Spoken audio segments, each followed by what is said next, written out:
Hey, it's Aaron here with a quick note about Bull Moose Soft Goods, a new sponsor we're introducing here at the War on Cars. Wes Holland started sewing as a hobby in college. He spent hours honing his craft on a home sewing machine. He enjoyed the focus and attention to detail, and he learned that the best designs are often the ones you never notice at all. They simply work.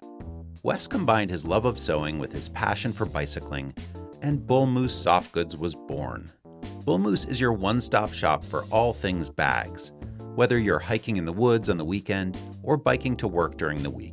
Bull Moose has the bags you need to get you and your gear wherever you want to go. Bull Moose Soft Goods are water-resistant and handcrafted in Somerville, Massachusetts. You can customize whatever combination of colors you want for no extra charge. And War on Cars listeners get a 15% discount now through the end of June. Just go to bullmoosesoftgoods.com, enter discount code WOC15 when you check out. Again, that's bullmoosesoftgoods.com, enter discount code WOC15.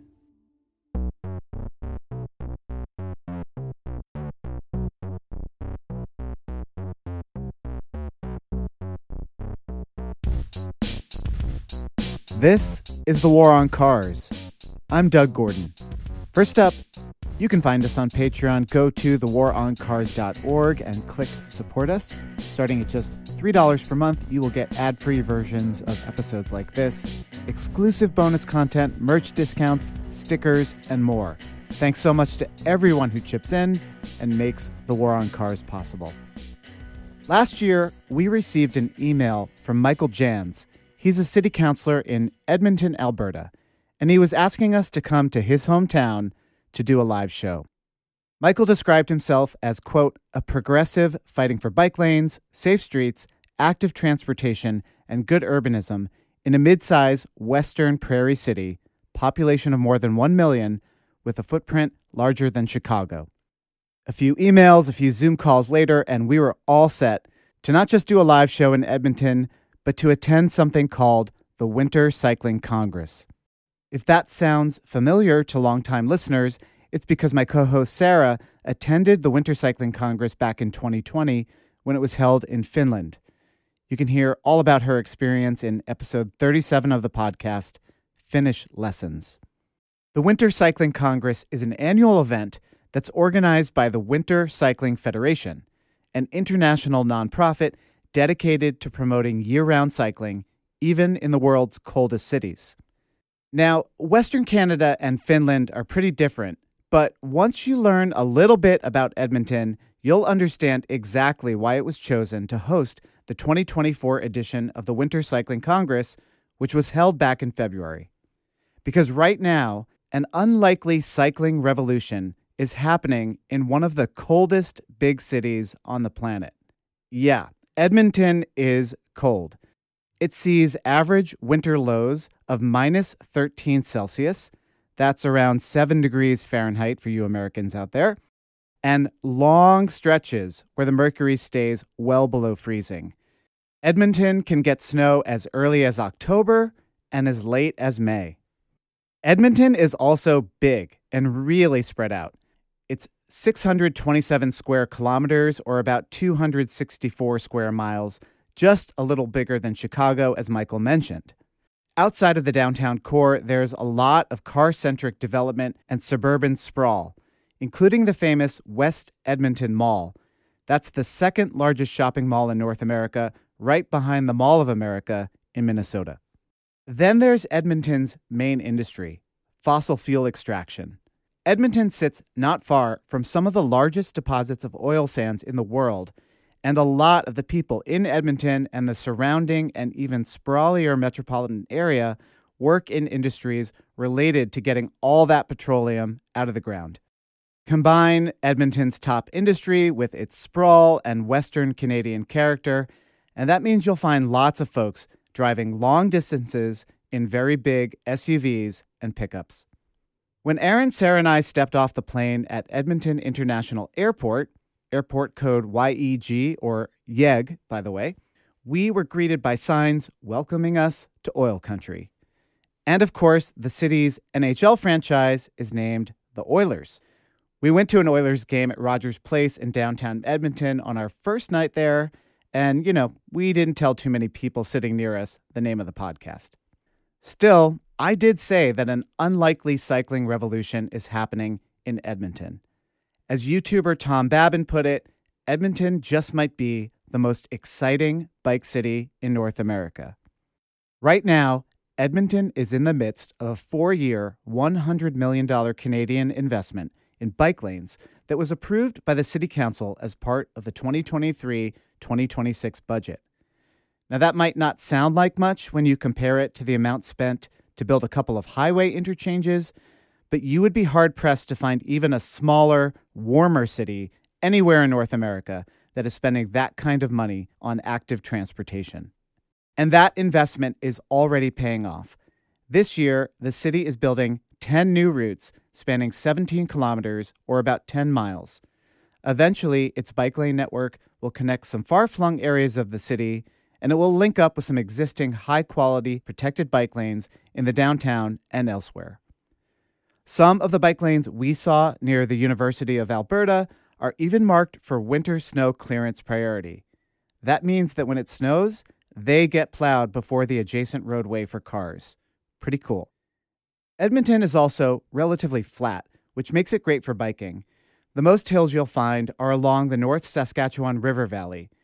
That runs diagonally through the city, and it's home to, and this is a mouthful, North America's largest contiguous stretch of urban parkland, with an acreage that makes it 22 times the size of New York's Central Park.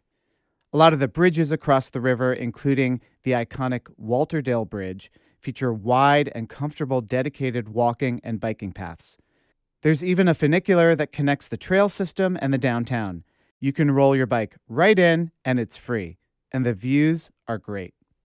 Edmonton also has a lot of other things that will play a key part in its plans to encourage more car-free and car-light living. Edmonton Transit Service operates a light rail network with 24 million annual riders, which puts it just ahead of Portland, Oregon's MAX system.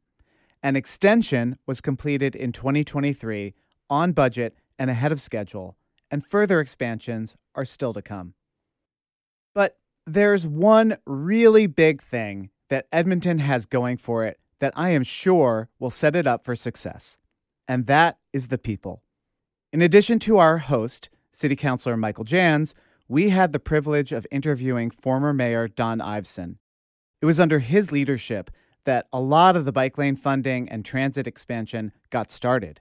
He was our guest at our live show, which you will hear later in this episode.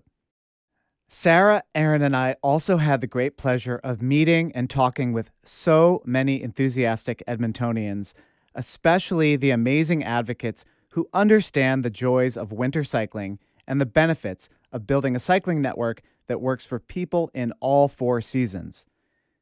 As these advocates can tell you better than anyone, there is no such thing as bad weather for cycling, only bad transportation policies. You will hear from them along with other attendees of the Winter Cycling Congress from across Canada and the United States later in this episode. I'm always a little hesitant to make too many judgments about a city based on just a short trip, but I gotta say, based on our time there, I am really confident that in the coming years, a lot of people will make a point of visiting Edmonton to learn from its successes. Because, as Michael Jans said in his initial email to us, inviting us to the Winter Cycling Congress, if Edmonton can go all in on active transportation, anyone on the continent can and must. First, let's hear from Sarah, who attended an event called Coffee Outside. That meets on Friday mornings in a park not far from downtown Edmonton, rain, snow, or shine. Sarah had a chance to speak with people about winter cycling and a lot more. Just a quick word of caution, there is some language in here that might not be suitable for young listeners. We advocates can be a little bit salty, so you've been warned. Okay, so why don't you start by introducing yourself, tell me your name, where you're from, and why you're here. My name's Carly Coleman, and I am from Edmonton, and I'm here because there's a Winter Cycling Congress, and I was chosen as one of the delegates, which was really cool. So I was on a panel of all women, and we just whittered on about how we manage cycling in winter and what that representation is, how important it is. If you think of it as kind of a funnel, there's like cycling that already isn't popular, and then winter cycling, which is like, who does that? And then there's women who do all of those things, and then where do we fit in and how do we do that? So we were talking about that. What is the power of being a woman who cycles in the winter? What power does it give you, and what power do you think it can have to change things? Oh, I've thought about this a long time, and I used to do a lot of advocacy. I used to be like, ride your bike, come on everybody, get out there, ride your bike, it's really important, the world and health and finances and all the things. But ultimately I love riding my bike, and the representation that I think is most valued that I can do is be seen riding my bike, just enjoying it, looking good while doing it, meeting people while doing it. I can stop anytime. So the power, I think, is like the bicycle. It brings an element of joy and a way of being different in the world that I think is phenomenological. Like, it's just embodied. We feel the environment, we feel the wind, the potholes, the whatever. And the fact that we can do that in the winter, it doesn't make sense to stay in your house for 6 months. There's all manners of things associated with that. Depression, seasonal affective disorder, lots of issues. And why cut yourself off to things, right? I think just the bike is the power, and we power the bike, and then we're very happy doing it. That's wonderful, and showing that happiness. You were wearing a beautiful top yesterday that you said that you like to, that when you ride it sort of flows around you, and that people can see, like it's almost like you're expressing your joy with your garments and with your fashion sense. Yeah, we're not limited to wearing Lycra, and the mammal man in Lycra stereotype is obviously something that's really predominant in North American culture. And when you go to, there's Amsterdam cycle chic and Copenhagen cycle chic and all of the rest of it, chic, I guess you say it. But we have clothes that are nice in Edmonton. We have clothes that are nice, and like this thing that I'm carrying is a skirt. It has Velcro on it. You open it up. It is just a long piece of clothing or fabric that you can use as a skirt when you're cold. And so it helps because you overheat. The problem with cycling is you overheat. So you want to not have sweat and all the crazy shit attendant with like bodily functions ruining your clothing, but also you don't want to freeze when you get to wherever you're going, like a coffee outside. It sounds like you've gone through some changes about how you deal with this, but I'm wondering about sort of the negativity that you might experience, like if you experience people saying like, this is a ridiculous thing to do, or why are you doing this? Or maybe from drivers when you're riding, if you have negative experiences. I don't know what the road culture is here. It's the same, right? There's big dick energy and big dick trucks, and we're in oil country, and those trucks are so prevalent, and they do shitty things, but I think that they have a little hindbrain that is like, knows that their time is limited. And they have only, oil isn't going to be forever, and cars aren't going to be forever, and we need something else. And when they see me riding my bike, why wouldn't they rage? I look better than them, I'm more educated than them, pick a thing.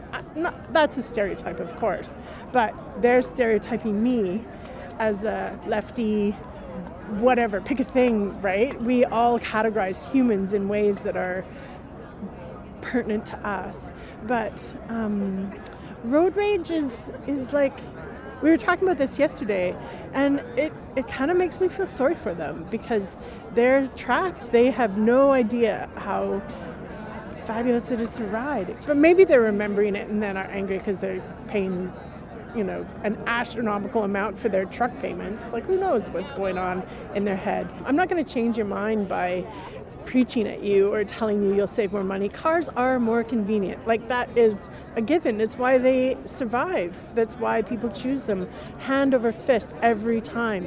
But if you are happy doing that, riding a bike, it is obvious. It is super obvious that you're enjoying yourself. And then I'm just living the better life. I mean, I believe it, and that is important to me. And so drive your truck, like, whatever. It doesn't, yell at me if you want. I mean, I have a very thick skin. I've been yelled at for 30 years. Like, fuck off. Yeah, you want to yell? Go right ahead. It's I have mittens on, and I'm telling you fuck off too, but you can't see it because my mittens don't show you that. Thank you so much. That's really great. That's perfect. Thank you, Carly. All right, so Sarah Bisbee, and affiliated with Let's Bike Their YAG, and I am here because I'm a mom of 4. I live car-free in the suburbs of Edmonton, and I want to see more people in Edmonton on bikes, especially with their kids. So, car-free in the suburbs, that's like, some people consider that to be an oxymoron, right? So tell me about how you became car-free and why you thought it was possible when so many people think it's not possible. So it started with, we went down to one car initially because I was cycling to work and we didn't need the second car.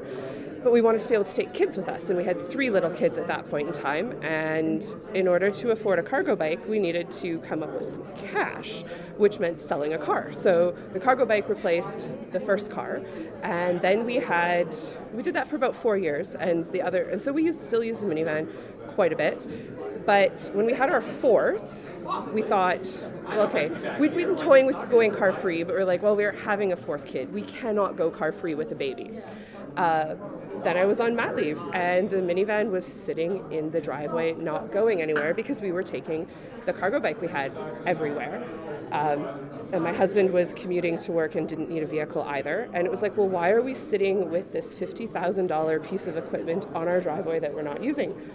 And I'm also very lazy, and if the car is on the driveway, I will use it. So it was like, okay, I need to get rid of this. And so we sold the car and bought a second cargo bike. So we are car-free in the suburbs with 2 cargo bikes. And we've been doing that now for just about 2 years. And we started when my youngest was 4 months old. So we put him in the cargo bike. He has not been in a car more than 10 times in his life, which is bizarre in Edmonton. Like, it's really bizarre. But he sees the world. He knows the world. He knows when we are going to turn right to go to the park. And if I don't turn right down that street, I hear about the fact that we are not turning right down that street, which are all things that would never, ever have happened if he was still rear-facing in the back seat of a car. So I'm Lisa Brown. So along with Sarah and Karen, we started Let's Bike Their YAG. It's this group that I came up with the idea and then approached them and said, hey, let's try and do this because strangely, we don't really have bike shops in Edmonton that serve the commuter cargo bike community, and all of us had to order our bikes from a shop in Calgary, which is the next major city over. And I had to literally through a friend of a friend of a friend find somebody who had the cargo bike that I was interested in, so that we could try it and then order it, because we didn't want to drive down to Calgary with a 3-month-old to test out a bicycle. So yeah, we're car light. We have 1 bicycle, but both my partner and I have chosen jobs, and we've bought our townhouse in a neighborhood just adjacent to downtown, so that we can bike commute year round. And I don't know, we just I think it's really important to give people examples of folks, normal everyday folks that are making this choice, and it's not heroic, and it is because for us it's literally the fastest way for us to get from our neighborhood to downtown, partly because the city, we have this bike lane that cuts through a park that you can't drive through, so it would take me, I think, 5 to 10 minutes longer to drop my daughter off at daycare and go to work, than it does to bike. So it really is, and that's what we tell people when they're amazed. We're like, it's the easiest thing to do. And we ride in minus 30, like we're not outside long enough for even the brake fluid in our bikes to be compromised at all. So our commute's like 10 minutes. It's so easy. Like most people would walk in our neighborhood, the distances we do, but we bike because it's faster and it's easier. We're a little bit lazy.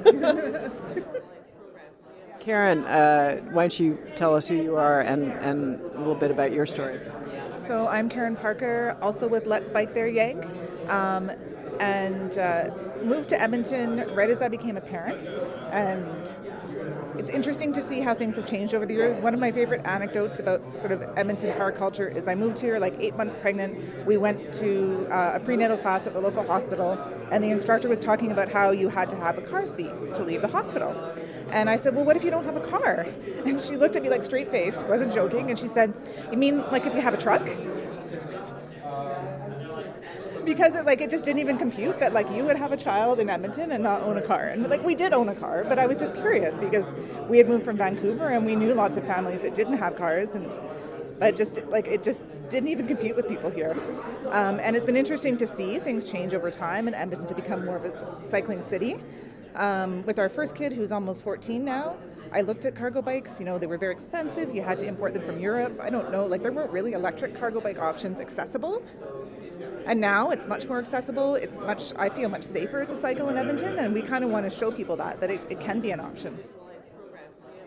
So what else do you want to add? Does anyone have something that you think that our audience really needs to hear? Okay, so since we're at the Winter Cycling Congress, I like to tell people that for 32 years I hated winter.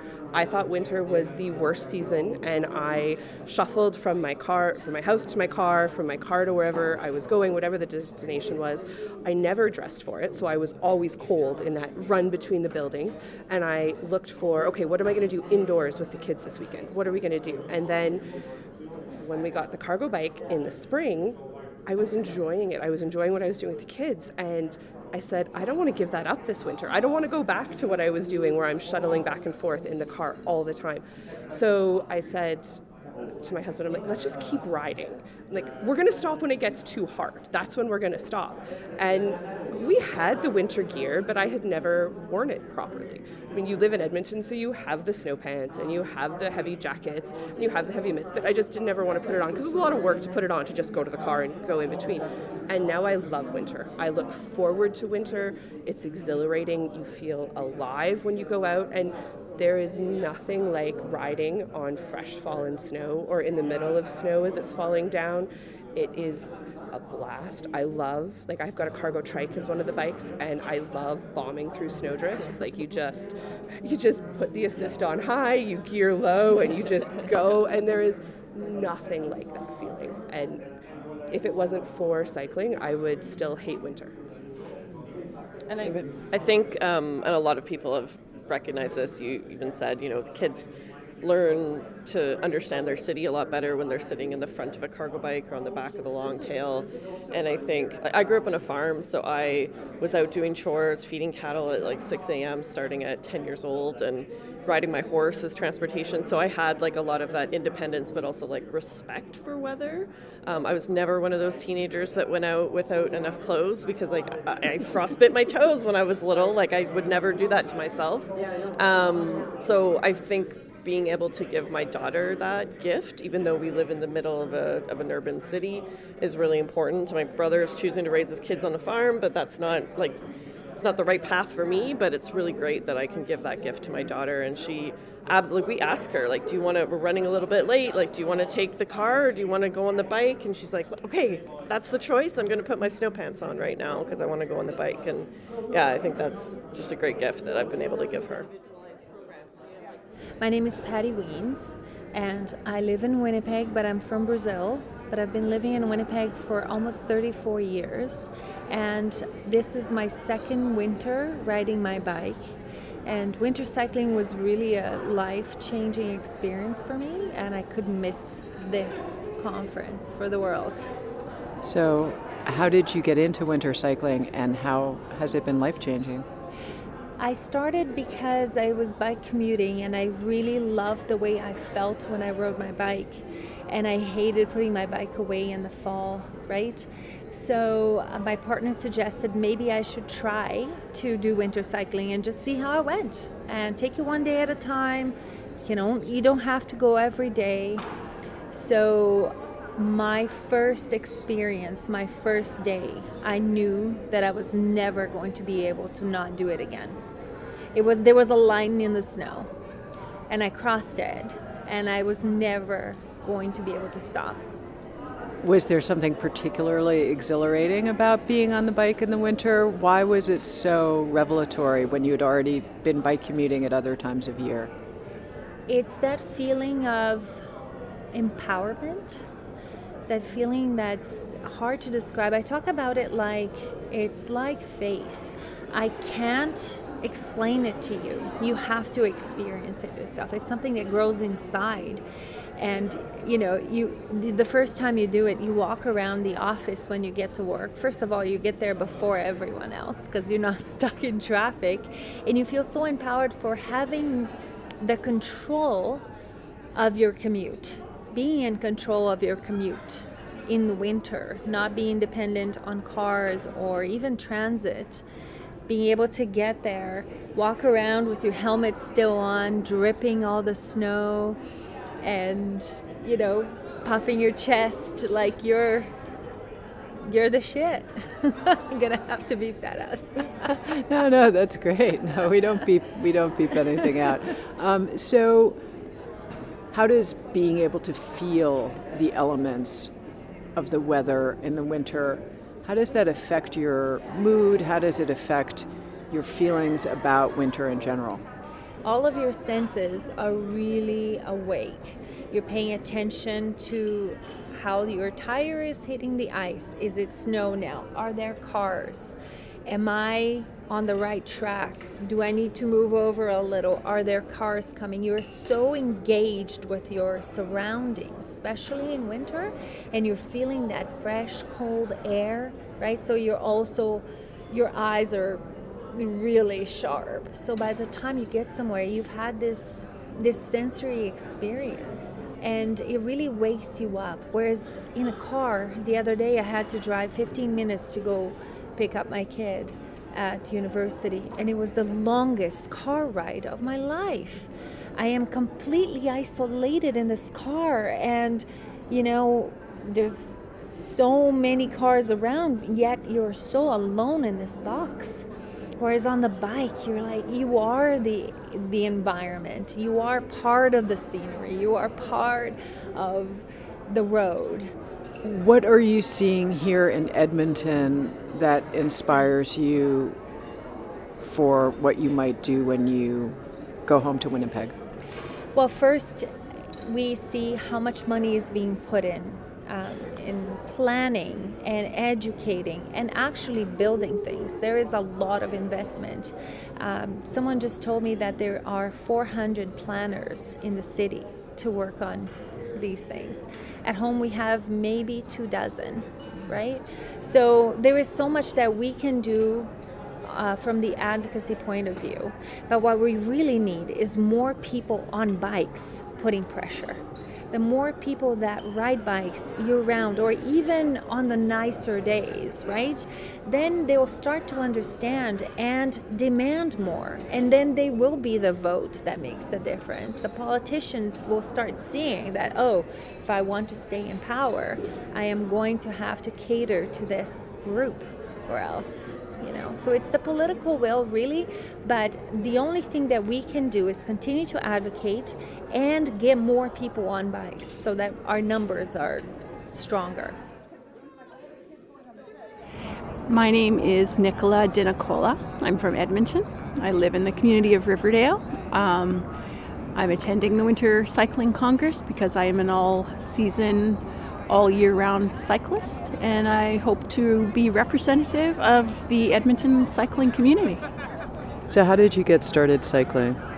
So I commute from Riverdale, which is right behind this bridge behind me, the Tawatina Bridge, through downtown, up the funicular, and through the downtown area, across the high-level bridge to the university campus where I work. It's about I think it's 9 kilometers, actually round trip. I don't think it's 9 on one way.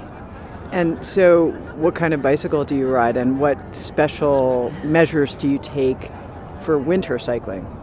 So winter, I take studded tires. That is sort of a necessity. Other than that, I feel there's no particular gear, special gear needed. Like any sport, you can spend endless amounts of money on gear and accoutrements, and if you have the means and it makes your experience better, go ahead and do that. I'm a bit thrifty, so I have a hodgepodge of clothing that is layered. You have to have good gloves. You have to have good warm mitts, waterproof, because you can't put your hands in your pockets if you get cold. But other than that, the studded tires is the real only serious requirement I find. So when you tell people that you're car-free and that you commute by bicycle, people who are not necessarily like-minded, or maybe you don't know what their opinions are about things, what are the reactions you get?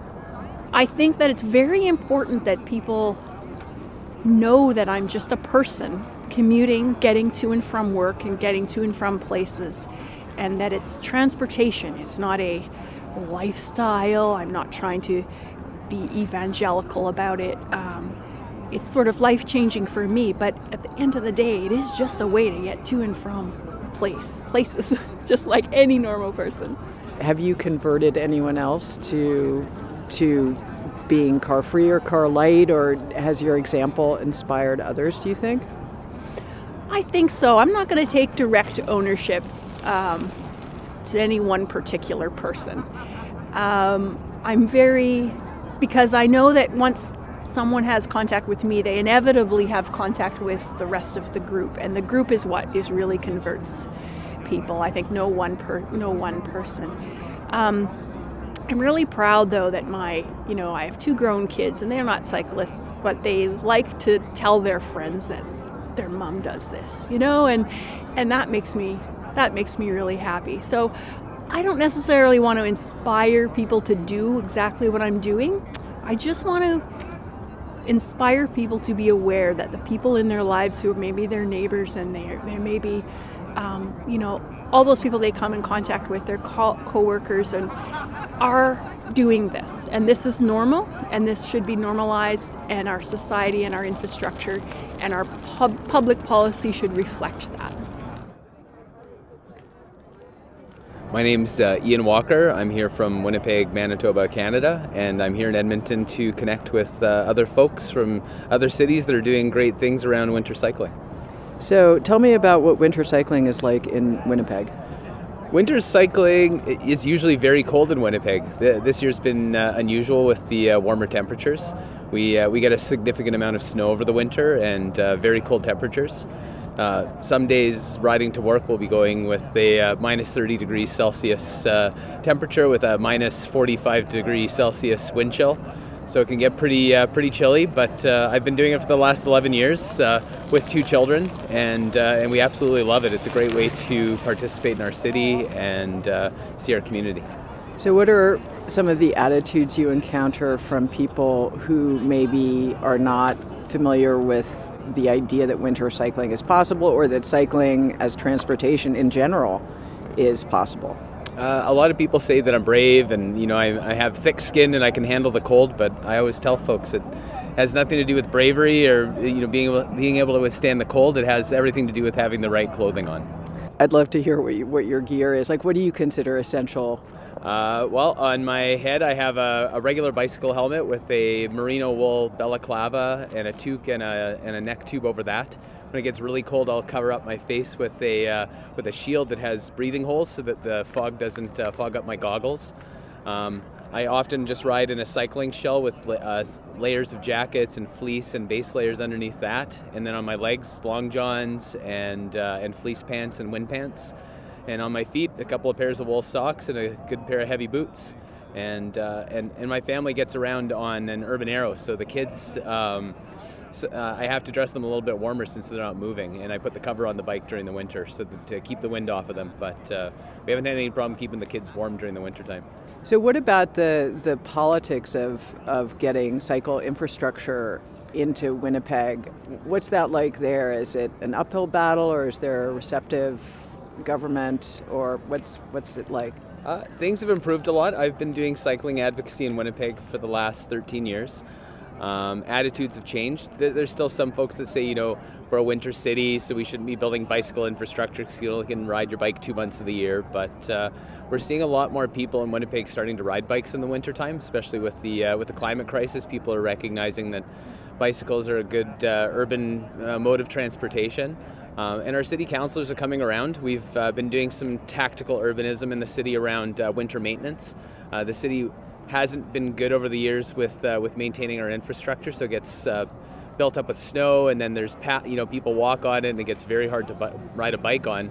So when I first started doing cycling advocacy in 2012, they weren't clearing sidewalks through parks. They just let them get filled up with snow over the winter. So we went out and invited the media to come watch us shovel off a bridge, and all of a sudden they were cleaning parks out. And last winter, a group of folks and myself went out and we started clearing bike lanes because they were atrocious and we were having a hard time cycling on them. And the city got together with us and they had a big get together and talked to us about some solutions, and they bought more equipment. And this winter's improved, although we haven't had much snow, so now we're dealing with lots of freeze thaw, so it's a new challenge, but they're listening and they're reactive when we talk to them. So overall I would say it's positive in Winnipeg.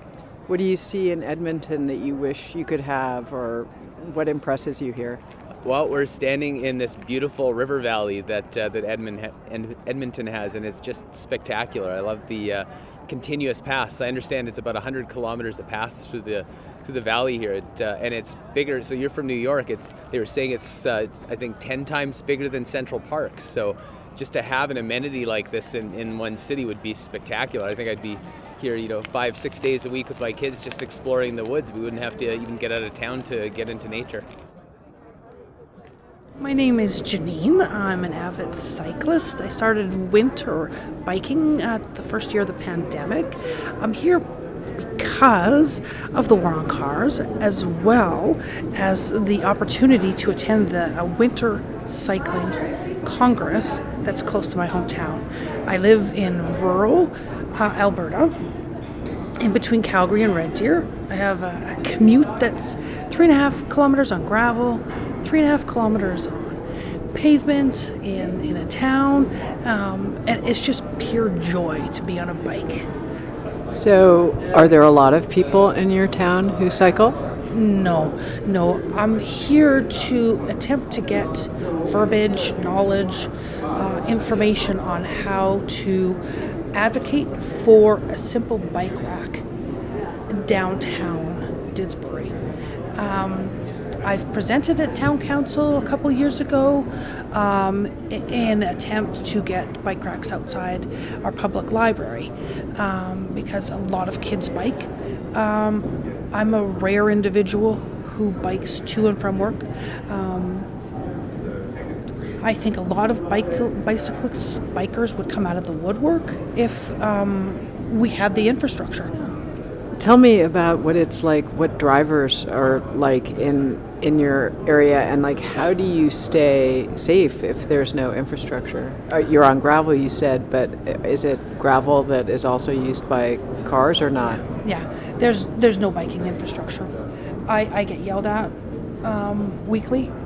I have people that tailgate me and don't understand that in the winter especially I have to drive on the road. The snow is not cleared on the side or even sidewalks. So I am going slow. I have studded tires. I feel safe, but there are motorists that are not attentive. They're angry that I'm on the road and sharing the space. It's still worth it to you to do it because of the joy of cycling. Absolutely. It is the best part of my workday, my commute to and from.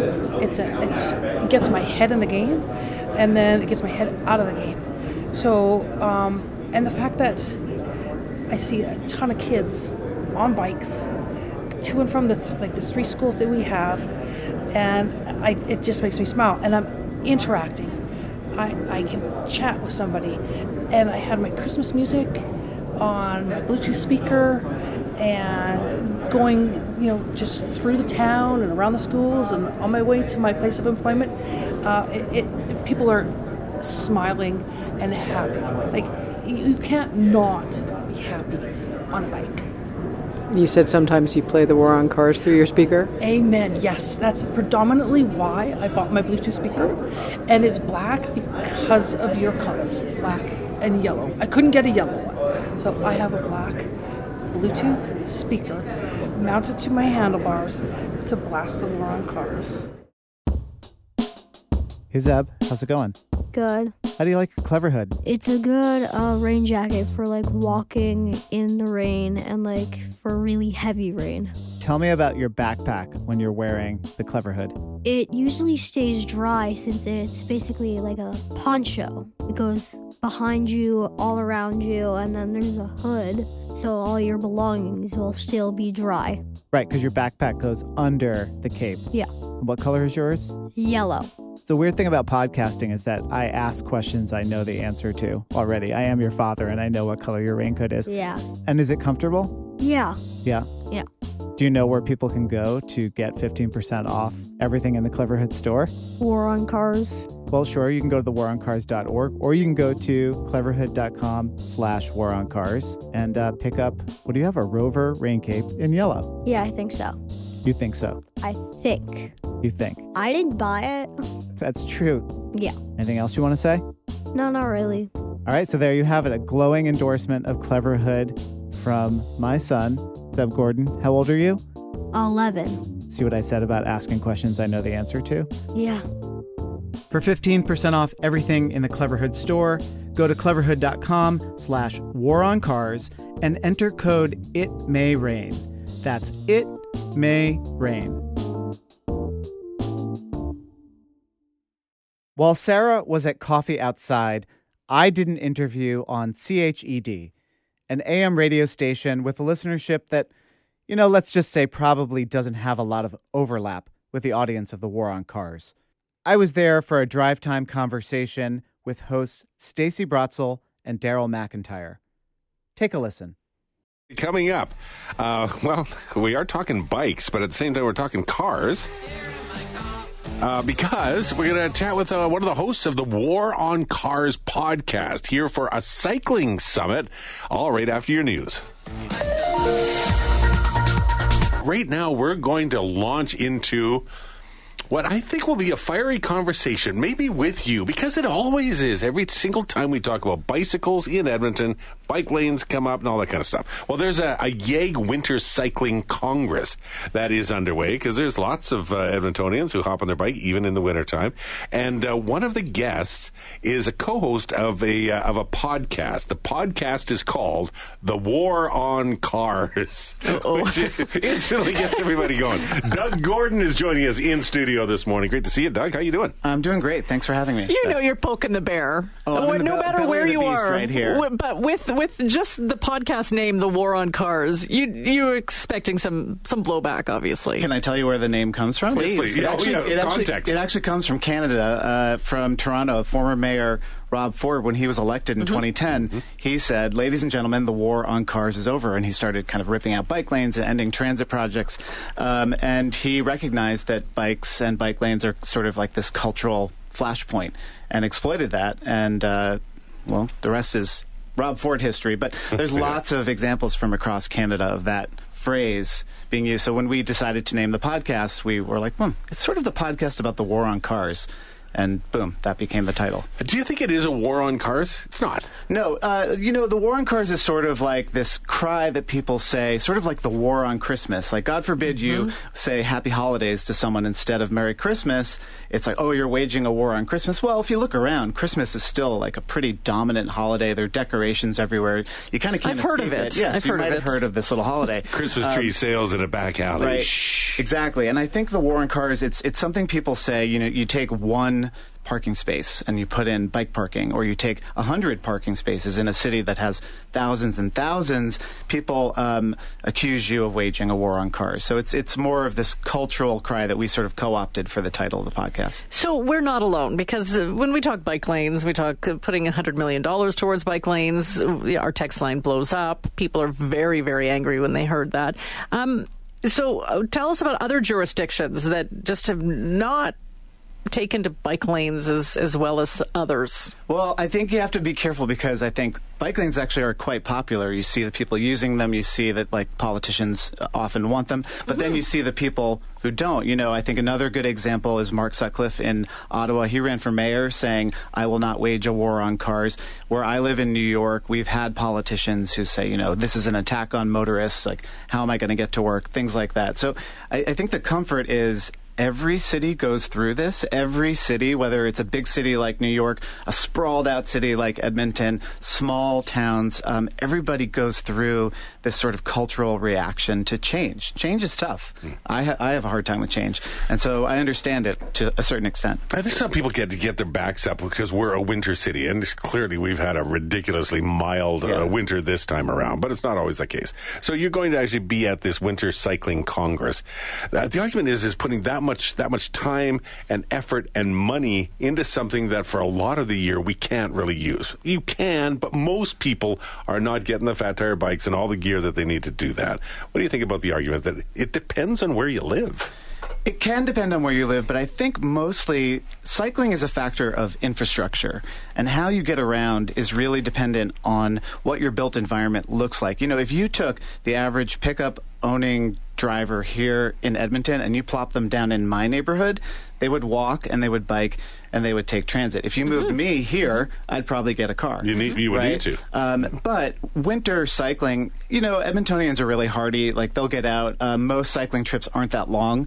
And if you have the right infrastructure where you're separated from drivers, the only thing that's going to stop you from cycling is sort of your own tolerance, right? No more than walking on a sidewalk or something like that. It's really not that hard to do. I think if we really thought about it, Los Angeles has perfect weather, but why aren't there lots of bikes there? Well, because it's just built around driving, right? But cities like Amsterdam or countries like Finland, where it gets really cold, they have lots of cyclists because they've invested in the infrastructure that allows people to make those choices. So if you build it, they will come, or are we just trying to put a round peg in a square hole? I think it's a little bit of the cultural piece, but it's a lot of the if you build it, they will come. And, not everybody is going to hop on a bike for every trip, but it's nice to have options. Nice to have options. Oh, the other thing that immediately leads to mind is the sprawling nature of Los Angeles. It's enormous, spread out everywhere. Edmonton is pretty spread out for the grand in cities in Finland, and some others, they're a little tighter, a little tighter. So is it just about trying to find a happy medium? It doesn't have to be all or nothing. It doesn't have to be a war on cars any more than it needs to be a war on bikes. No, exactly. I think I'm a good example. I drive when I need to. I took a cab out here. But when I was going to an office pre-COVID, I would bike to work because it was 4 miles and it was 30 minutes reliably, 30 minutes door to door every day, no matter what time I left. When I need to go to the grocery store, I walk. My kids walk to school. But when we go camping, right, we rent a pickup or we rent an SUV, we load it up and we go. I think of cars as a mobility tool, right? I think of them as like a Swiss Army knife, right? If you needed to saw a piece of wood, cut down a tree, you'd use a big axe and a saw, right? But if you needed to file your fingernails, you'd just take out the little file, right? But if you use the big axe to file your fingernails, you'd probably cut off a few fingers. And that's sort of how I look at cars. It's the right tool for some jobs. It's really the wrong tool for all jobs. In your latest podcast, you have our former mayor, Don Iveson, on.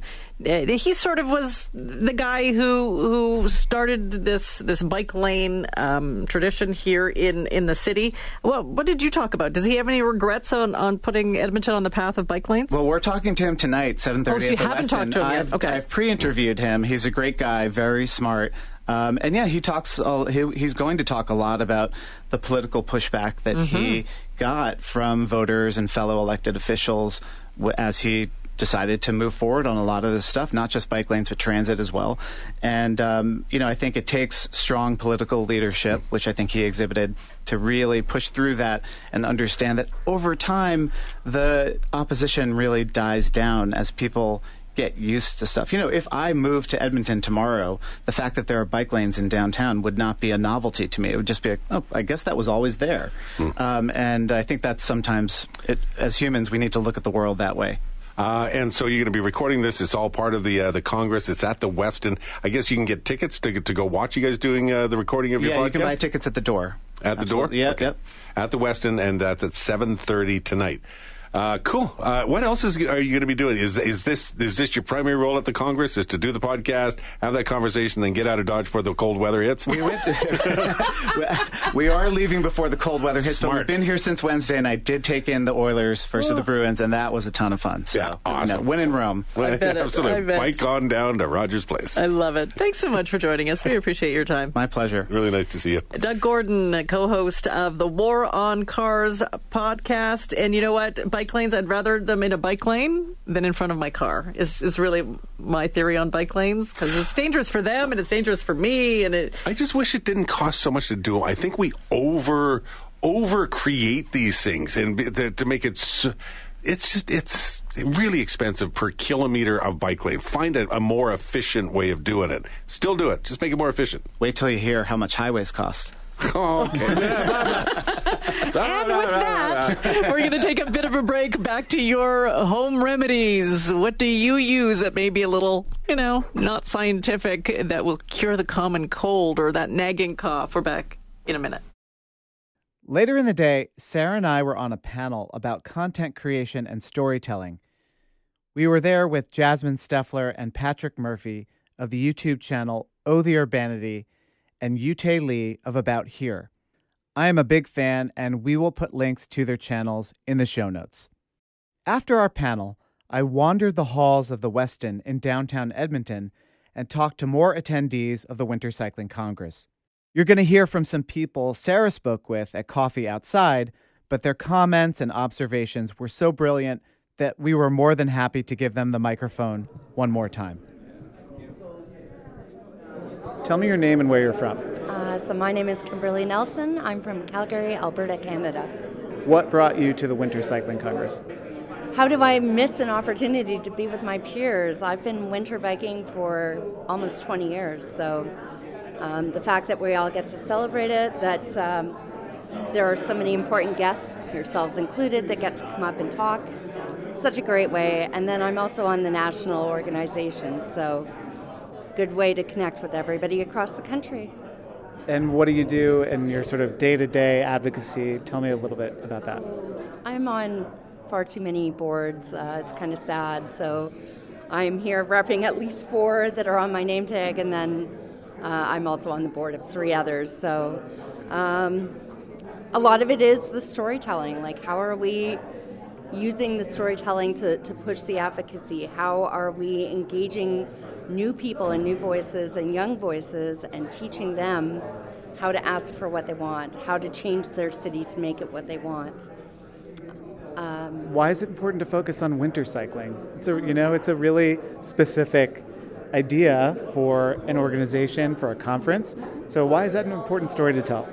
Honestly, if you build it for winter, like we are always saying, if you build for the lowest common denominator, so if you build for the children, if you build for the seniors, everybody can use it. If you build something for winter, then it's automatically going to be good for summer, and winter is always the one that gets missed. So really, we should always be building everything in our cities with a winter lens, because we are a winter country. I'm Adam Betley. I'm the producer of YAG Film, and I'm from Edmonton. Great. Tell our listeners about the film. So we just watched a great short winter biking film, or a kids' winter biking film called Rider Bikes Alone. And it's about a little girl who sort of has a rebellious streak, and she's quite overconfident. And when she unfortunately crashes her bike in the woods, she has to go against her core instincts to get her way out. When you were describing it, you were talking about how it's about a girl who is a bit overconfident and she's a bit rebellious, I was thinking it's sort of what maybe a lot of what we're all trying to do is to make it so you don't have to be overconfident and rebellious, to just get out and ride your bicycle for fun or to school or when that little girl is older to work or wherever she's going. Absolutely. And I mean, like, it's quite interesting and maybe in a way unfortunate that there's this idea that you have to be rebellious to be a winter cyclist. In fact, it should be in a way the opposite. Like, it should be expected or anticipated that everyone who wants to bike in winter should be able to, regardless of if they feel rebellious or if they feel conformist or like confident or insecure. Like, that really shouldn't matter. We should be in a state where that shouldn't matter, and you should just feel comfortable to ride your bike in winter as a form of transportation. Tell me your name and where you're from. Sure. My name is Blake Johnson. I'm from Edmonton. What brought you here to attend this conference? Well, where I see so much positive stuff happening in Edmonton, it's so exciting to be here to and to see the planning. The area that I'm most concerned of is end of trail or end of trip parking, because unlike Europe, everybody's bicycle here is an expression of themselves, whatever cool stuff they have, and whether it's an inexpensive bike or an expensive bike, it's a threat to be stolen, and that kind of takes away from the safety and security for people going out and going to the local shopping mall and to try and get those 1 to 3 kilometer trips by bicycle instead of just jumping back into the car. So I'd like to see better policy around that, and that's what I'm excited about. So I can go somewhere, put my bike, and then go spend some money in a commercial center. And that's a problem winter, spring, summer, or fall. Well, it definitely is. And what's nice, though, is that there's so many people who are getting into winter biking here through fat biking, myself included. When I got on my fat bike, it studded up, and I felt like a kid again. And everybody that I share my bike with, everybody I talk to, the number one thing they talk about is how it makes them feel like a kid, that sense of freedom. And if they have a bike locker, I can get there in the summer, I can get there in the winter, because I'm thinking of the 1 to 3 kilometer trip. And with boomers, especially looking to have active lifestyles so that they can hold on to their quality of life, bicycling is one of the easiest ways that we can help promote our livable communities. My name is Steve Bersu. I'm from Cambridge, Massachusetts.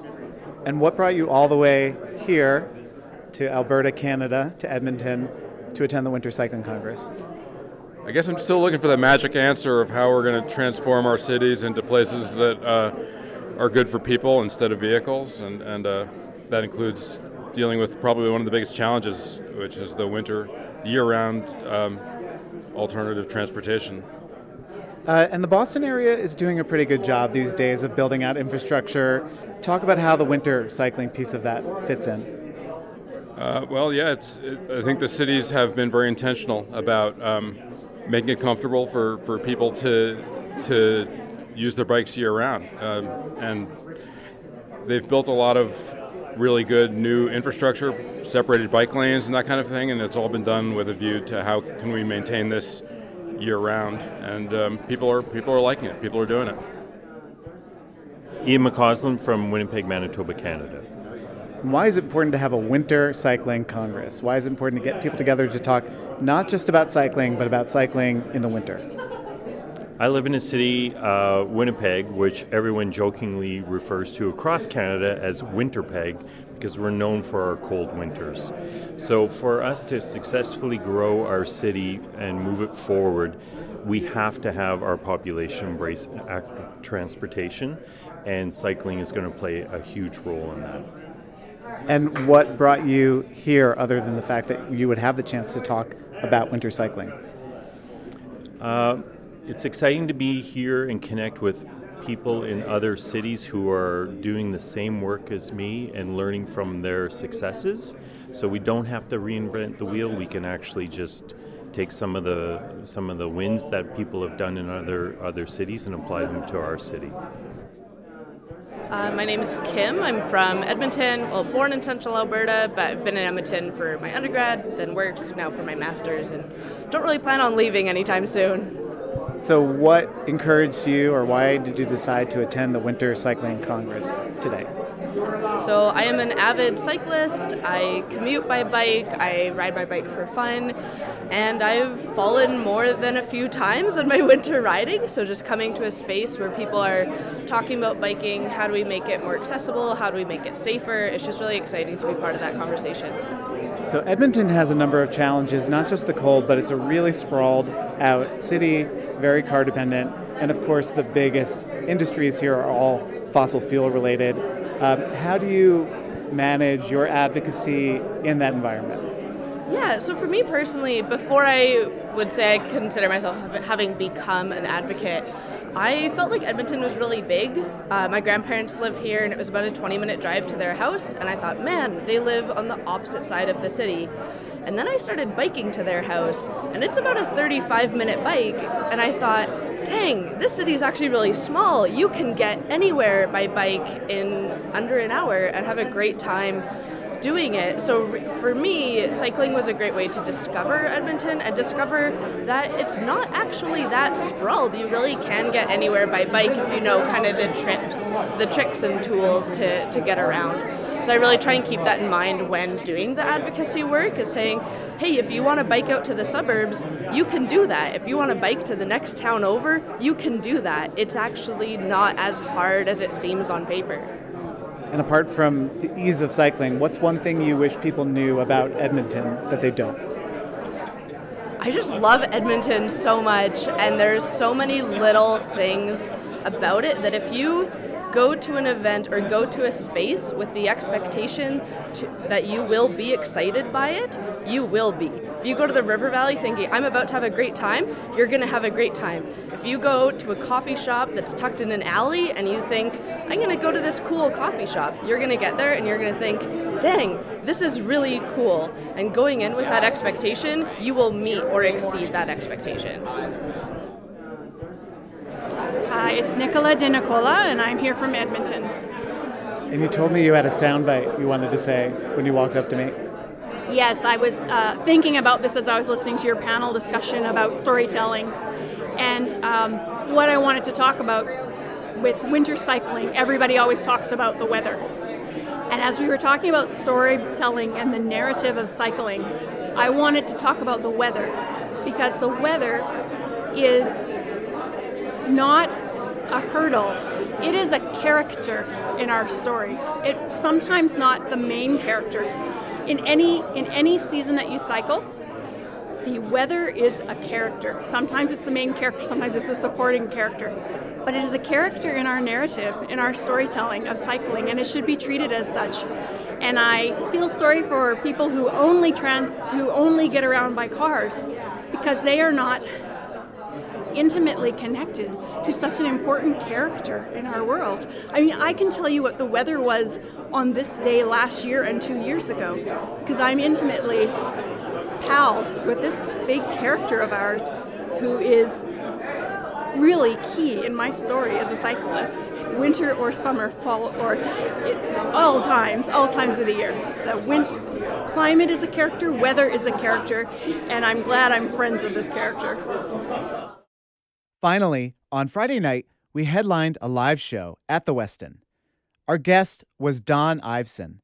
Don served as Edmonton's mayor from 2013 to 2021, and he was a major force behind the city's investments in bike lanes, transit expansions, and other policies to make the city more livable and climate-friendly. Prior to his time as mayor, Don was a member of the Edmonton City Council, and he was first elected in 2007. Let me tell you, it is not every day that any elected official, current or former, says yes to an interview with a podcast called The War on Cars. But Don has a great sense of humor, he's really smart, and he has a lot of political courage. Toward the top of the interview, we reference an Edmonton Sun newspaper columnist named Lauren Gunter.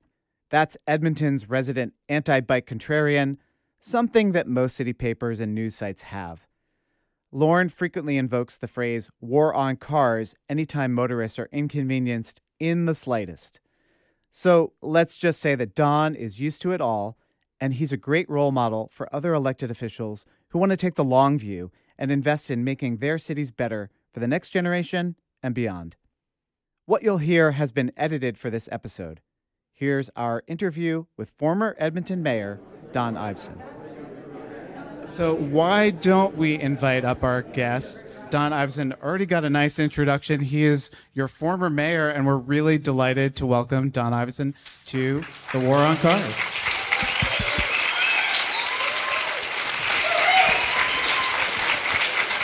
Yeah, thank you. Thank you.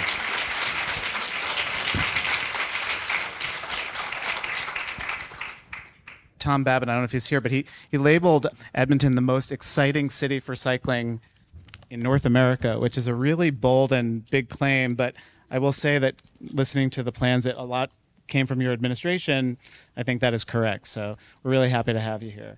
Well, that's really nice of you to say, but there are a whole bunch of people in this room who made that possible. So give yourselves a round of applause, because that's earned by the whole community. So.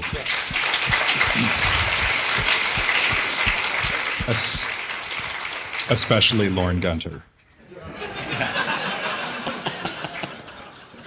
Don't post that to X or whatever you're posting to. Or maybe do, you know. Well, you have to have a foil, right? Like every superhero villain, you need that dynamic, right? Absolutely. So that was my key performance indicator. If Lauren was upset, I was doing something right. That's good. That's right. Don's campaign for Premier of Alberta starts tonight. No. Clearly.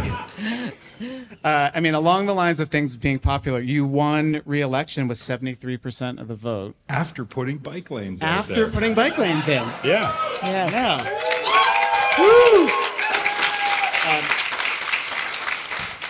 You know, so like we saw in Ottawa and we saw in other cities, it does become a campaign issue. It gets into the news.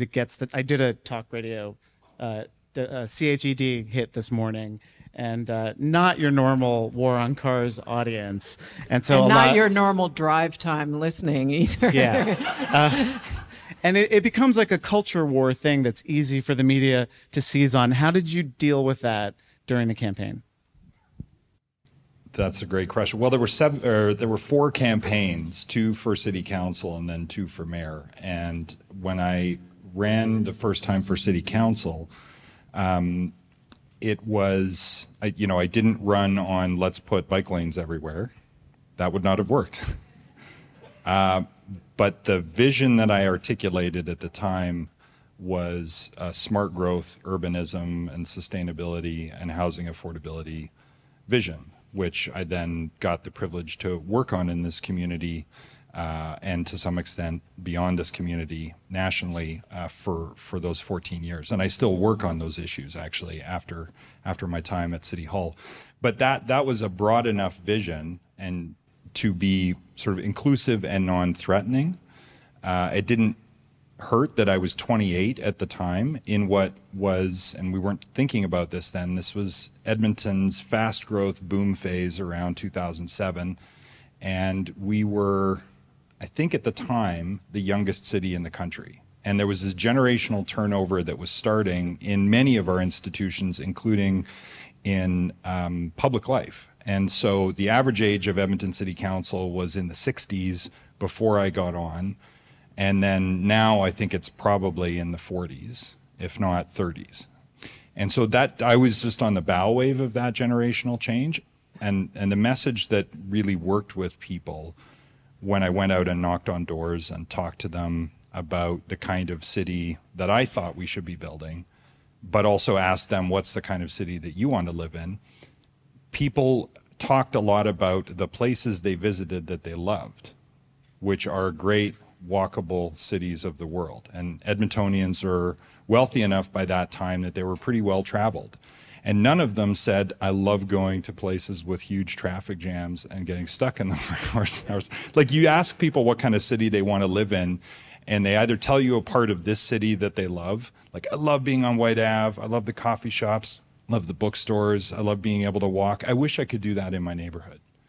And that's what the city plan and the whole 15-minute city thing is really about, right? Is building that kind of city for people and then giving people choices for how they move around in the city. So we always talked about it as giving people more choices and trying to solve problems like housing affordability, trying to solve bigger problems related to the environment, sustainability. And then I wasn't brave enough to say the words climate change in 2007. I wasn't sure that I was terrified about it at the time. And that was one of the things that motivated me to enter public life was climate issues.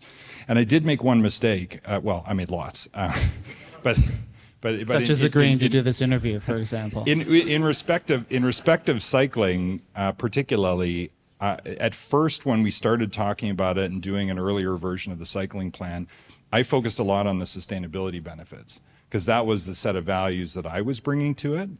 And I recognized after a lot of listening, a lot of talking, and more listening, and just understanding where the community was at, that a health frame was a much stronger frame for it than an environment frame. Notwithstanding that it makes a lot of sense from a GHG reduction standpoint, vehicle mile traffic, like all the sustainability indicators correspond strongly. So it's just how we talked about it was in a non-threatening, what kind of city do you want to live in kind of way. And also when we'd get pushback, it was, well, what kind of city do you think you want your kids to live in? Because at that time, one of the other things that motivated me was that almost every single one of my friends had left because they didn't see this as the kind of place where they wanted to be, where they wanted to grow and prosper, build a life, stay, raise a family, build their career, because that's just wasn't the sense of opportunity here, or that the place was conducive or compelling or attractive. So I was just trying to build the kind of city I thought my friends might want to come back to one day. And some of them did eventually when they couldn't afford houses in other cities. But we took it slow, which is the problem. Like, we don't have a lot of time on the sustainability front. We don't have a lot of time on the inclusion front. We have even less time on the safety and vulnerable roadway users part. So I had the luxury of 14 years to play it out, but always feeling the impatience of folks in this room still for it to be better and safer and more inclusive than it is now. So yeah, I don't know. We just ground it out over years and years and years, but there was no quick fix. There was no like lightning bolt moment. I mean, when you're talking about affordability, that brings up for me, at least in the U.S., a lot of the time, there's the sense that if bike lanes are coming into a neighborhood, that means it's gentrifying. That means it's going to soon become unaffordable. And the subtext of all of that is that, you know, these kind of walkable, bikeable communities are unaffordable in North America for the most part. And I wonder how much you have heard some of that pushback here, or how much there is anxiety about the rising cost of housing in Edmonton and that the idea that Edmonton is getting fancier in some ways, or more like a European city, or whatever you want to call it. Yeah, nobody says that about Edmonton. Okay. That's I delightful. just said it. You heard it here first on the War on Cars. Edmonton is turning into that kind of city that people but are all of is that kind of affordability issue ever something that comes up here? I was just curious to know. You know, I think it's starting to, but I have to admit that I am not as plugged in as I was when I was the mayor. So I got briefed literally every day on these issues, and so I'm not the best person to answer that question right now. There are probably folks in this room who would have a better sense of that. But what I would say from some of the work that I do around housing and affordability, and some work I do at the Canadian Alliance to End Homelessness at the most acute end, is that the housing and affordability crisis in the Western world is at an all-time high. And bike lanes are not the reason why. Like, we can't blame everything on bicycles, including and especially housing affordability. So is it an indicator? Like, is the presence of more people on bikes an indicator that something's changing in a neighborhood, in its demographics? Probably, but correlation's not causation in this case, right? And the issues of housing affordability are some regulatory issues related to housing and land use, and we could talk a lot about that because I just reviewed like a report on housing and climate that's going to come out, or that will be out by the time this podcast comes out, that looks at these questions of land use and housing economics in a climate frame. There's lots of housing task force out there, lots of climate action out there. Nobody, at least in Canada, had looked at these in a unified way. And the causal issues behind housing affordability are obviously complex and systemic, but at the end of the day, they have to do with income inequality and injustice in our community and in our countries and in our world. And we have to remedy those to make sure that we have, among other things, inclusive neighborhoods. So I haven't heard that critique in Edmonton, but this was one of the more affordable Canadian large cities for a long time. And if you're buying a home, it still is. You can buy a home here for around $500,000 Canadian dollars. That's around $375,000 US. Which for a Canadian city is great. I mean, the same house in Calgary is $700,000 now. The same house in Toronto is probably 1.5 to 2, depending on the neighborhood. Vancouver would be north of 2. So this is a relatively affordable place to buy a home for the moment. I'm worried that that's going to change. But I know rents have shot up. And in many of the neighborhoods that are seen as desirable right now, rents have shot up. And all the more reason to give people transportation options to reduce the amount of money they have to spend getting around so that they can sustain a decent quality of life whatever part of the city they choose to live in. You know, Don, we joked about it a bit at the top about how, you know, when you land at the airport, it's welcome to oil country. When you get to the Oilers game, it's, you know, this is oil country. And the city is booming in part because, you know, we're an oil country. And I'm so curious how, you know, this kind of dissonance between, you know, a mayor who really cares about climate and wants to, you know, wants to address that set of problems. How did that affect you as mayor? That sort of like conflict between, you know, what was driving the economy and where you're trying to take the city? Well, yeah, there was a lot of sport at the name of the Edmonton Oilers on the way in here, and part of how I thought about that was the Hartford Whalers, which is a hockey team that some of you may remember, but most of you won't. In a city called Hartford, which had a rich whale oil, tradition once upon a time, and its hockey team, which is no longer there, was a testament to that. And there will come a time in the not too distant future where we have transitioned away from or phased out our dependence on fossil fuels, or we're going to torch the planet.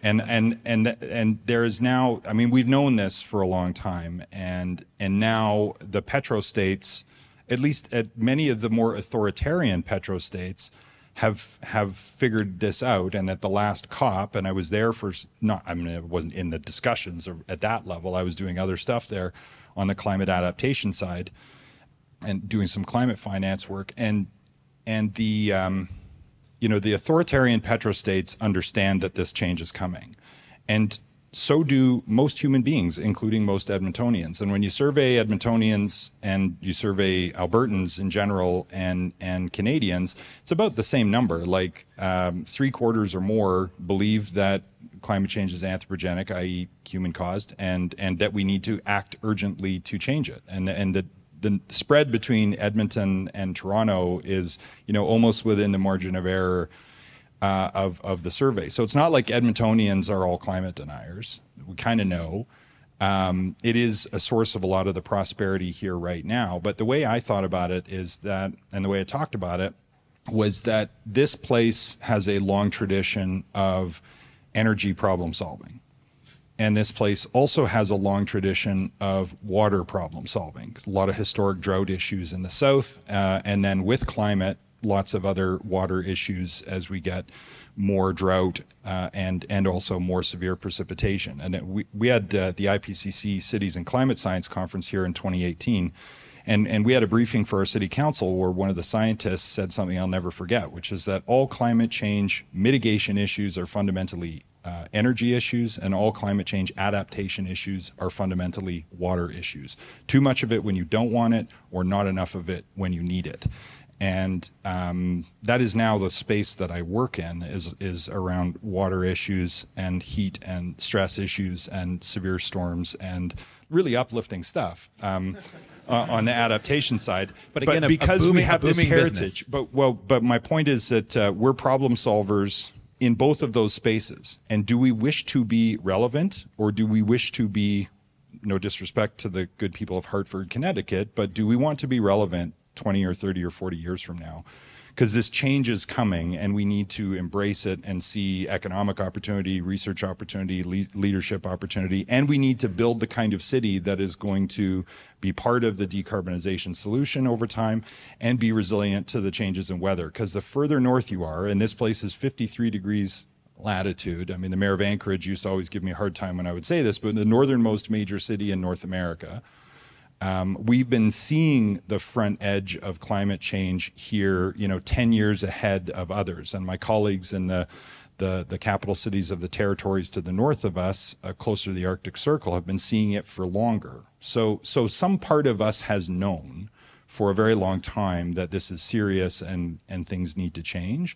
Now, the democratic petrostates are the ones who seem to be having the hardest time figuring out how to come to terms with this, because of this reflexivity into reactionary minimization of these issues, which I don't have the answer for. If I did, I would be not doing this podcast right now, probably. But wait, what would you be doing? I wonder if we could rewind a little bit. I feel like, and it's probably true for a lot of people in this room, if you're into these issues like cycling, housing, urbanism, etc., there's a couple of pathways into them. One might be you're just from somewhere else, right? And you've seen a better way of living, and you, for whatever reason, for school, work, it brings you to a new city, and you're like, well, this sucks, and I want to change it. That's one.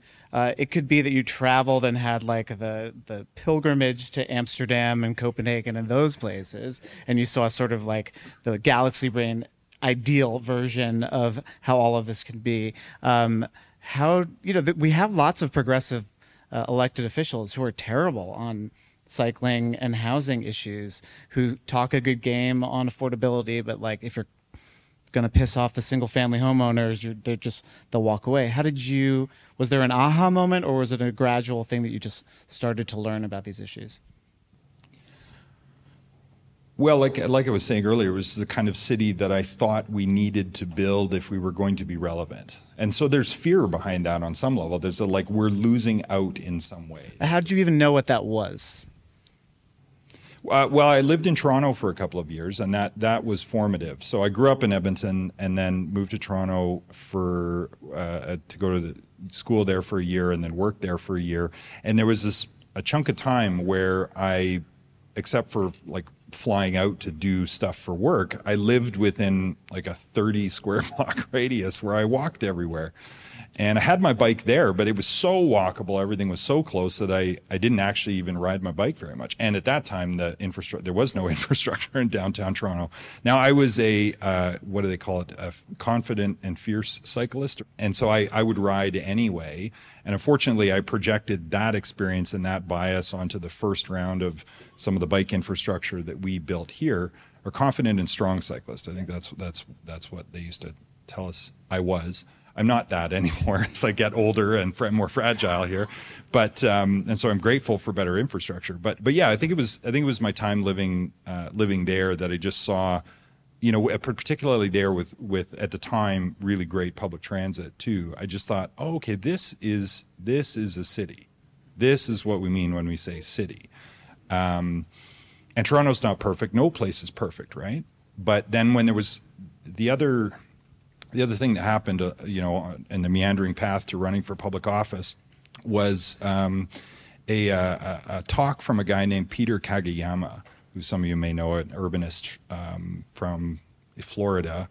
Can't remember which part of Florida, a smaller community in Florida, who I saw him give a talk once, and he said, big cities are great, but the really interesting cities are the mid-sized places that aren't finished yet, more or less is the gist of what he said. That's what stuck with me. And I thought, Edmonton is still, like, the clay is still wet. You could still change the arc of this. Like, Toronto is Toronto, New York is New York. All the cities you can name when you think about them they're never done, but like the arc is kind of set, right, in a lot of ways. And I thought this place is still young, it's still malleable. It doesn't even know what it is yet. That sounds like an interesting opportunity to try to change the trajectory of a place to be sustainable, fun, inclusive, affordable, engaging, safe, all of those other things that it already was to some degree. And then here's the other thing, like, you know, the other part of your question was about, you know, kind of the courage to take a position like this is just, I mean, if you knock on 10 or 20,000 doors, and our wards used to be a massive, massive, massive, there's like 100,000 people in the old ward system. Like you demystify your fellow community members really quickly, because on a bad day, 1 in 5 of them are grumpy about something and hostile, and on a good day, 1 in 20. So it is one of the best antidotes to cynicism about the decency of human beings is to actually go out there, put yourself out there, and meet them, and that's rejuvenating in a re-election process. Except now you're part of the problem. The first election's great because you're like, oh yeah, those guys at City Hall, they don't know anything. I'll bring a fresh perspective. And I don't know how many million times I said the words fresh perspective when I was 28 years old, and people were like, oh, look at this nice young man, let's vote for him. And then 3 years later, I'm like, hello, and they're like, this stop sign is in the wrong place. You got to rotate it 90 degrees. And actually, those people, you could be like, okay, I'm going to take this back. I'm going to look into it and be like, actually, this is why this stop sign's this way because of sight lines and other things. They're like, oh, I didn't realize there's a good reason for that. Yeah, there is a good reason for that. Some person with a lot more credentials than me or you put this here, right?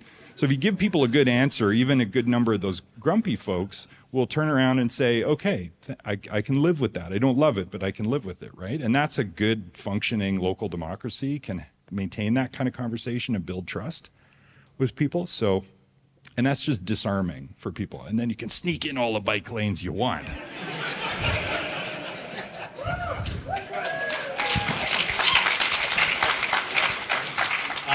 When we talked ahead of this in our pre-interview, you talked about, you know, I think sometimes we get really focused, or elected officials get really focused on the cyclists, right? Like I've seen that. We've seen that with our former mayor, de Blasio, our current mayor, Adams. He sees cyclists as like this small, annoying constituency that's never satisfied, right?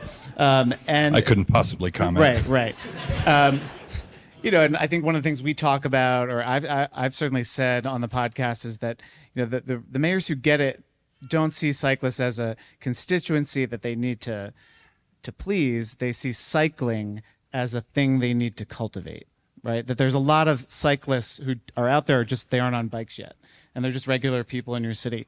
When we talked, you talked about bikes and other forms of micromobility as pedestrian accelerators. Mm-hmm. And I wonder if you could sort of like drop your wisdom on that phrase. Yeah. So, you know, it's if you want to balkanize all the non-drivers or people who do things other than drive, which is most of us, it was actually every single one of us. Like when you think about it, even if you use a car to take your kids to hockey practice or whatever the example was, you got to walk half a block to pay the meter, for example. Yeah. Well, we're all pedestrians at some part of the day, and we don't. But nobody, like very few people, identify as like not that huge a pedestrian lobby because it's all of us, right? But if we think about how people actually move around in our city and transit users too, I specifically used this language a lot to talk about transit because the transit users can also be sort of minimized or compartmentalized as a constituency. Oh, well, that the transit risers do this, cyclists do this. I mean, if you live in an actual city, you're some or all of the above, right? And the common activity in all of them is the first 10 feet, last 10 feet, or first half mile, last half mile, which is usually on foot, even if you drive somewhere, even if it's through a hostile parking lot in a power center to the big box store of your choice. You are a pedestrian for those perilous seconds of your life between entering in to get Swedish meatballs and leaving with bookcases, right? And so I thought a lot about transit issues, particularly in context of transit-oriented development and like the 400-meter, 800-meter catchments as like that's where you have to get the pedestrian infrastructure right. And then the other thing that happened was transit opened and I bought a house near transit intentionally, but once I started riding my Dutch bike like the 3 blocks to transit, if I was running a few minutes late, I was like, oh, this is Europe, man. And it's like in my neighborhood now. This is great. And I wasn't militantly doing anything other than going to work, right? But this whole fixation on pedestrians actually goes back to this great line in Lewis Lapham's book, Money and Class in America, which I strongly recommend. And he talks about, and he's talking about inequality in the United States and in the world historically. And he remarks that, in Roman times, there were two classes of people: the equestrian class, which were the people on horses, who were the elite, essentially, very small number of people, and the pedestrian class, which was everybody else. And in a democracy, I think we're all supposed to be the pedestrian class, right? And yet we've got in our cities, depending on the layout of the city and the mode share, 40, 50, 60, 70% of people thinking of themselves as the equestrian class and looking down, just as they did in ancient Rome, on the pedestrians. And that strikes me as wrong and undemocratic. So and it was a language that just resonated with me from that book that I tried to carry forward into kind of my theory of urbanism practiced across the way there at City Hall. But that this idea that the motorist is, seeing themselves as in the equestrian class and looking down. I mean, I think this is kind of at the root of the anxiety about this class issue that you're raising, is a lot of where the war on cars, not our war on cars, but, that rhetoric comes from, is because there's fear, right? There's fear that we're all living kind of just barely making it a lot of the time, and that you might at any time tumble off your horse and be a pedestrian. And so that holding on to that status that is signified by the vehicle is so important to people, and it's because of their fear. So I guess, I sort of wonder what you think about addressing that underlying fear. It's almost like addressing underlying fears about crime or something else, in terms of how do you talk to people about transportation in a way that tacitly acknowledges those fears and kind of tries to relieve that anxiety? I don't know. How do you guys do it? Come on. So I think what you're describing really resonates with me, and it has to do a little. I mean, there's this whole thing with being cut off from your fellow human being, and one thing I used to really enjoy Mike Bloomberg telling stories of taking the subway because, and I would think about this when I was using public transit, like just what a different experience it is, especially as an elected official. Like it's great. You're just campaigning while you're going to work, right? Like but it's humanizing, right? To be in the presence of other people and sharing a street or sharing a good separated bike lane and like nodding at your neighbors. And that's all pro-social behavior. And being in a car and being mad at everyone else who is around you for occupying the same space that you're also occupying, and it doesn't work very well, is antisocial on some level. So it is hard to talk about, and yet it is what we have.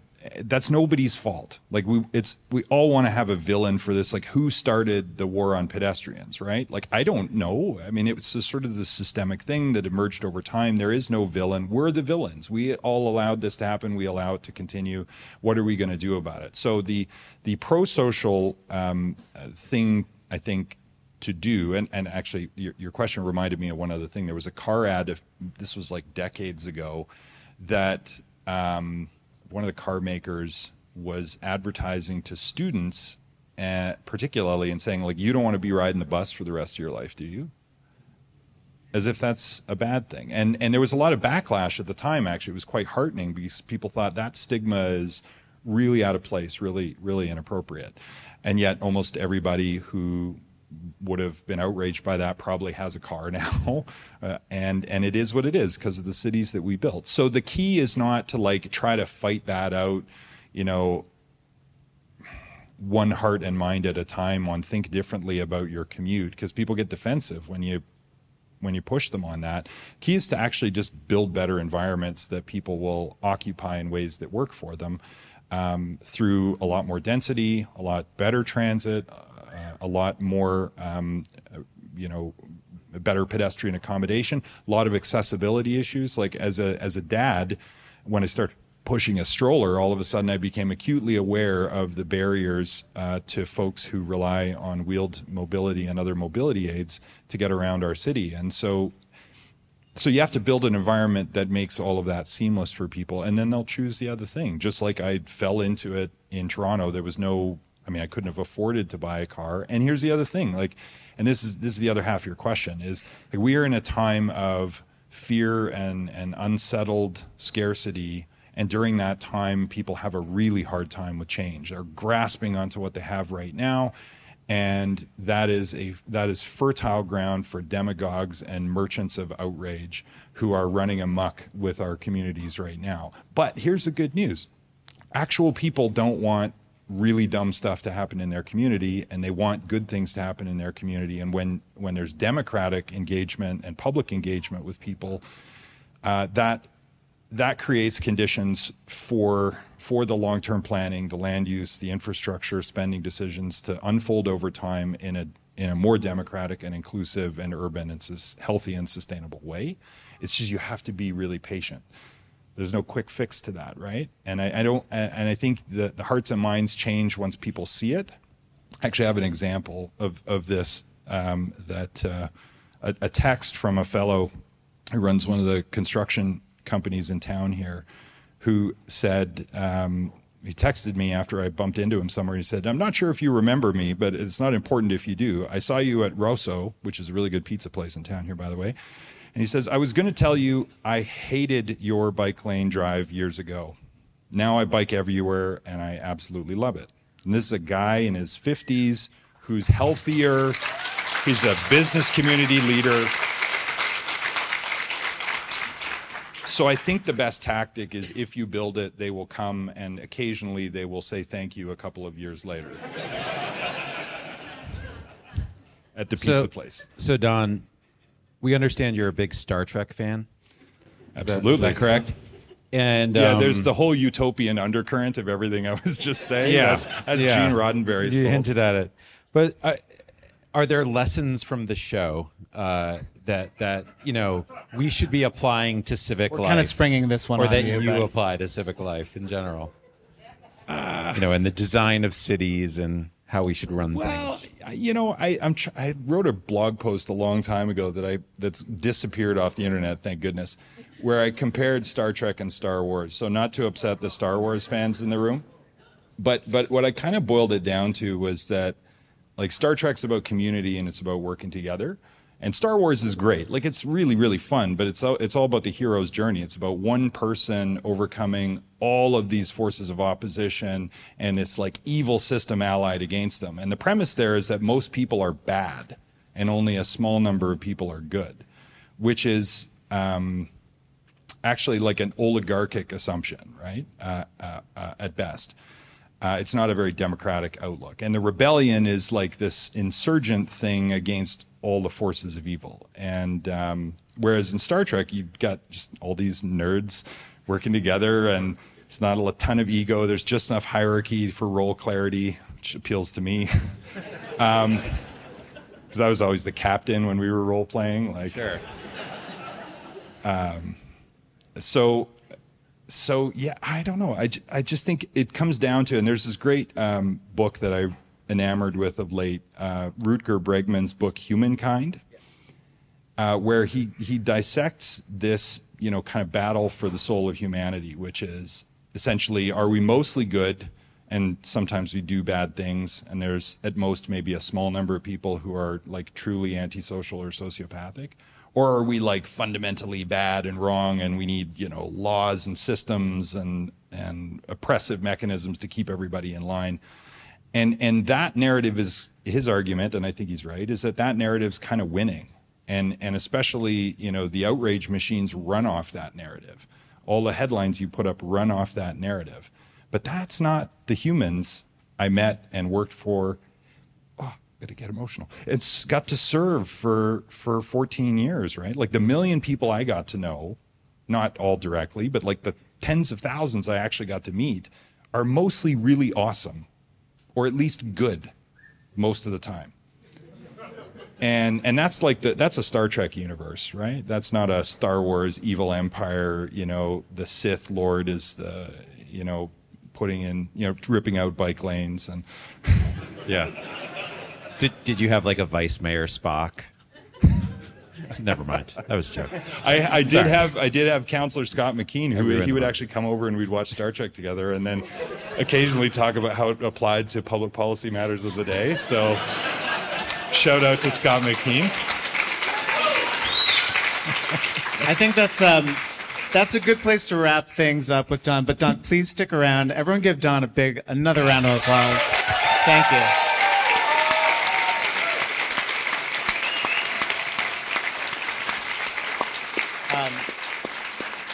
Yeah.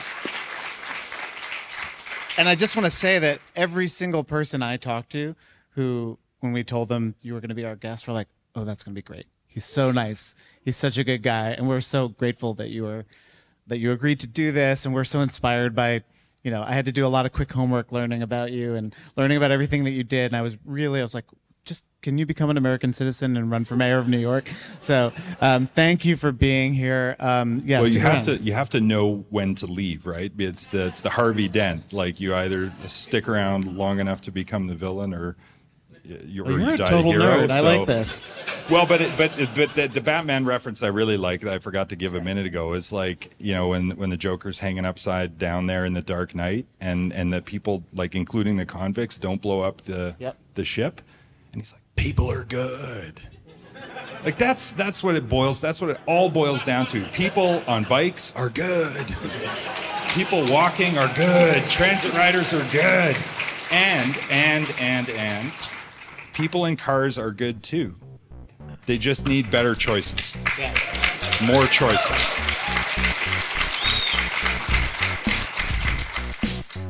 That is it for this episode of The War on Cars. Thank you so much to everyone in Edmonton, including all of the advocates, city officials, and other attendees of the Winter Cycling Congress from around the world. Thanks also to the Winter Cycling Federation, including board members Pekka Takola, Anders Swanson, Tony Desnick, and Becca Wolfson. I want to personally thank Brian Torrance of Everactive Schools for all of his help. And last but not least, we especially want to offer our gratitude to Michael Jans. We couldn't have asked for a better host, tour guide, and friend. Edmonton is lucky to have him serving on the City Council. Thanks also to our new sponsor, Bull Moose Soft Goods. For one-of-a-kind bags designed for adventure on and off your bicycle, check out Bull Moose Soft Goods, handcrafted in Somerville, Massachusetts. For a 15% discount, go to bullmoosesoftgoods.com and enter code WOC15. That's bullmoosesoftgoods.com, discount code WOC15 for 15% off. You can help support The War on Cars by signing up on Patreon. Go to thewaroncars.org, click support us, and pitch in starting at just $3 per month. We'll give you access to ad-free versions of regular episodes, exclusive bonus episodes, and more. Plus, we'll send you stickers. We want to shout out everyone who supports us on Patreon, including our top contributors, Charlie G. of Human Powered Law in Portland, Oregon, Virginia Baker, Mark Hedlund, and the Parking Reform Network. This episode was produced by me. Editing is by me and Ali Lemer. Narration was recorded by Josh Wilcox at the Brooklyn Podcasting Studio. Transcriptions are by Russell Gregg. Our theme music is by Nathaniel Goodyear. I'm Doug Gordon, and on behalf of my co-hosts, Aaron Naperstek and Sarah Goodyear, this is The War on Cars.